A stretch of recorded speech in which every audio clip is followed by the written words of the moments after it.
60% of business closures due to the pandemic are now permanent, according to Yelp.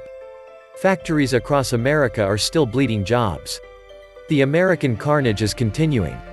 Manufacturing across the U.S. is still down 720,000 workers from February despite gaining 29,000 jobs in August, with the pandemic more than wiping out the overall modest gains of 500,000 from Trump's first 3 years in office, Politico reports. 884,000 Americans filed for first-time unemployment last week, which is higher than expected. And still higher than the highest peak in all recessions since initial claims data was recorded.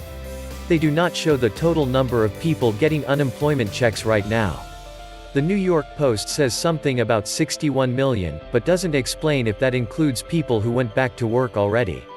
The good news is, we will soon run out of people to go on unemployment. As of last week, there were 29.6 million on unemployment, making real unemployment around 18%. And that doesn't count able-bodied people who have dropped out of the workforce due to extended unemployment and are no longer counted in the official calculations. The economy is still in shock from the hit. The real death of this country is only beginning. And we haven't even begun to feel the economic fallout. Wait for the moratorium on rent to end. And the moratorium on evictions to end. The full effects of the financial problems caused by the mishandling of the pandemic won't hit until the bailouts end. New layoffs every day in almost every sector. There will be joblessness through the roof with no end in sight for many Americans. Riots and looting out of control in 48 major cities. Massive unemployment, cities on fire, virus raging, the economy in the crapper. And this is just a sample of the melee awaiting America. No jobs, businesses closing, and people losing their homes because that eviction moratorium is ending. The disconnect between Wall Street and Main Street is getting much wider, and it gets worse when all the debt deferrals finally end. We are just in between the free fall from the edge and the inevitable splat on the sidewalk. The chickens are coming home to roost, and the eggs are going splat.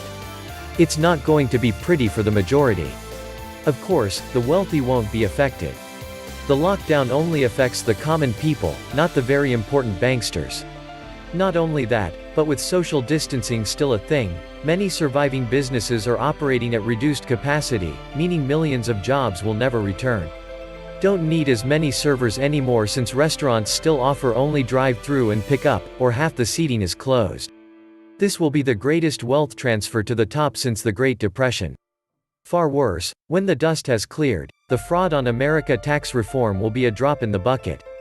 Welcome back to the Atlantis Report. You are here for your daily dose of the truth, the whole truth, and nothing but the truth. Please take a second to click the like button. And don't forget to subscribe, and please don't forget to hit the little bell button to get notifications. 60% of U.S. small businesses are now permanently closed. Meanwhile, corporations are stronger than they have ever been. The corporations are getting industry-wide bailouts, and the Fed is buying their debt. Yelp, on Wednesday, released its latest economic impact report, revealing business closures across the U.S. are increasing as a result of the pandemic's economic toll. Yelp data shows 60% of business closures due to the pandemic are now permanent. Permanent closures have reached 97,966, representing 60% of closed businesses that won't be reopening. Mission accomplished, or are they shooting for 100% closure? Many small companies are still getting by through PPP loans. But in a year, I doubt many companies lingering today will be around. Markets disappearing, the commercial real estate market evaporating, the service industry gone, entertainment industry gone. Many businesses are still being artificially propped up by PPP grants and economic disaster loans, and many of their customers are still there because of their stimulus checks and unemployment benefits. Once this money runs out, if it ever does, many more will close. Happens when you've got a house of cards built on monetized debt. Cut spending and let the free market do what it was born to do. Financial disaster is coming, and the sheep will get fleeced. Now the bigger businesses will have all of the business. More good news for Amazon. It's classic crony capitalism. Amazon announced they're hiring another 100K worker after big government forcibly closed their small business competitors. As Wall Street and the boys bail themselves out and pump and dump and loot trillions. Same as the 2008 pump and dump looting scheme, except for bigger agendas with this purposeful overreaction. My heart goes out to all the business owners. The average person doesn't know how hard it is to operate a business and will most likely not sympathize with them. All small businesses are bankrupted while we are locked down. And that is only a part of the bad news for our economy. This morning the Houston Chronicle reports that oil bankruptcies are expected to rise. Also British Petroleum, Royal Dutch Shell, and some smaller companies predict that oil and gas use will peak during the 2020s. Our next president and his economic team must therefore take action to prevent unemployment to rise, because small companies, especially in the fracking business, will go bankrupt. Not only here, but worldwide. Wait till the people get off the vents. They will be so broke the bailout stimulus ran out after 2 days, and almost all went to the biggest corporations, oil corporations, and such. Welcome to Depression 2.0, 2020. 26 trillion in national debt at $3 trillion in annual deficits, forecasted 45 trillion in debt by 2024 and 78 trillion in debt by 2028.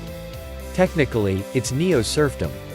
The new economy will be called capitalism. The Fed, i.e., the U.S. Treasury, has been buying everything since about September 2019.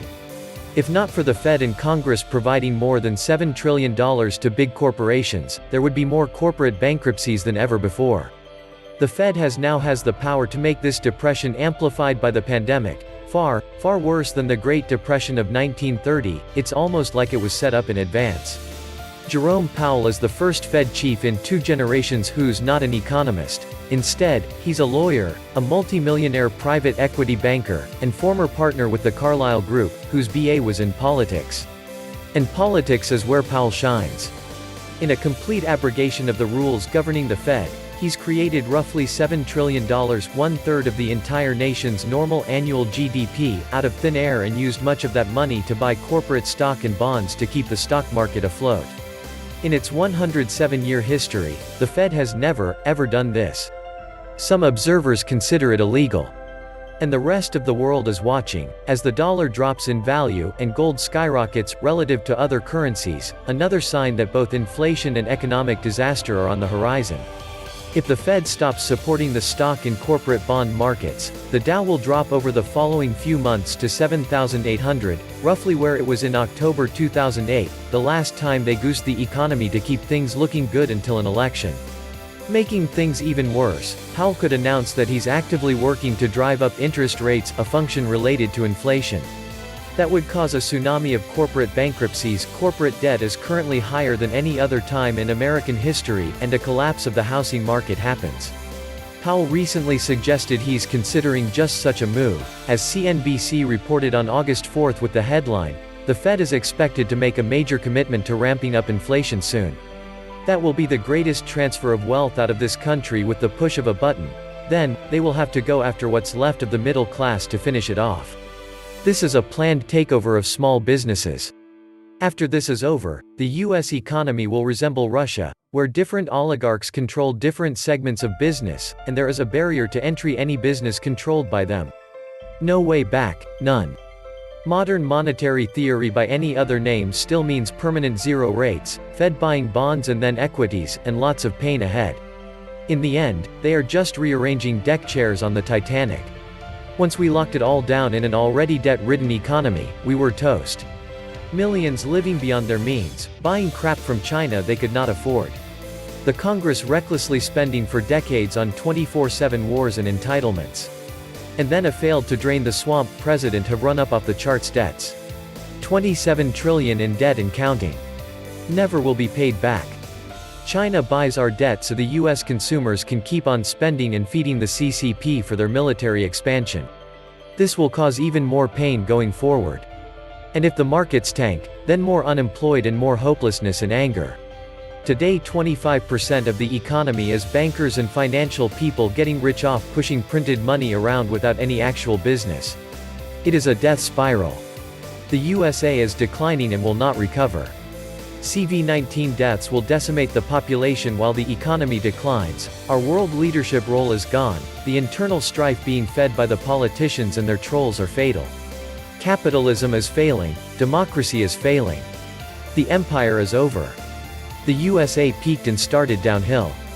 Nothing in the USA is moving in the right direction. Nothing. And it will continue until the collapse. Of course, the only thing that made the Great Recession look as bad as it was is because the stock market crashed. And that created the panic. Right now, the Federal Reserve is preventing or postponing the panic for a later date. Perhaps later in 2021, or 2022 at the very latest. The deeper in debt we are, the better it will be for their financial takeover. And the final icing on the cake will be the wealth effect turning into the poverty effect after they collapse the world markets. And spending will come to a screeching halt.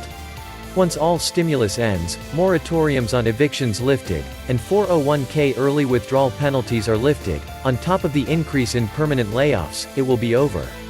The solution is economic growth, most often seen in a free market environment, rarely in a highly regulated, overtaxed socialist one. And almost never in a bloated, nanny state. This was the Atlantis Report. Please like, share, leave me a comment, subscribe. And please take some time to subscribe to my backup channels. I do upload videos there too. You'll find the links in the description box. You will also find a PayPal link if you want to make a donation. Thank you wholeheartedly to all those of you who have already donated. Stay safe and healthy, friends.